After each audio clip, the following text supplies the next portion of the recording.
कहा कि ये रोज रोज आ जाते हैं देखने के लिए, बंद करो टीवी। कर रहे हैं गरीबी में टीवी कैसे उन्होंने बंद कर टूट दिया। जाते हैं वो रिश्ते जो गरीबी में होते हैं। खड़े भय, हमारा समय विचित्र था उस वक्त।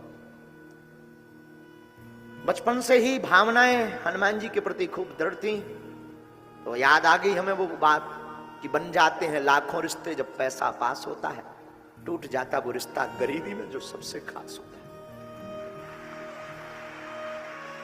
हमने उनको कुछ बोला नहीं, हमने ये भी नहीं कहा कि हम चले जा रहे, ये भी नहीं बोला कि हमारे कारण आपने टीवी क्यों बंद कर दी, हमने ये भी नहीं बोला कि हम आज से नहीं आएंगे, बहुत हो गया, नहीं।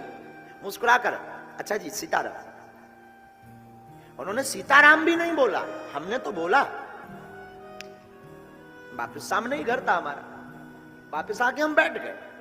रात का समय वही 10-11, माँ लेटी थी। माँ ने पूछा क्या हुआ, हमने कहा माँ कुछ नहीं, लाइट चली गई। घर में उस वक्त हमारे डिब्बी से काम चलता था। बापू पिताजी भी हमारे वहीं बैठे हुए थे, आंखों में आंसू। वो बात बार बार दिमाग में टच कर रही थी, रोज रोज देखने आ जाते हैं, रोज रोज देखने आ जाते हैं, रोज रोज देखने। एकांत कोने में वहां एक मैदान सा था, कोई क्योंकि हमारा जो पुराना मकान था ना वो गांव के एकदम लास्ट में, आप गए ना एकदम लास्ट में,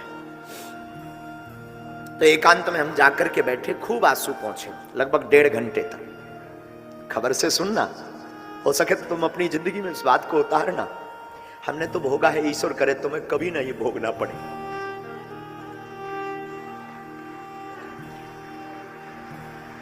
कुछ नहीं बोला, मान होकर के हमने प्रण लिया कि अब अपनी जिंदगी में हम टीवी तब देखेंगे जब अपने बाप की होगी, ये तो लौट कर देखेंगे बस।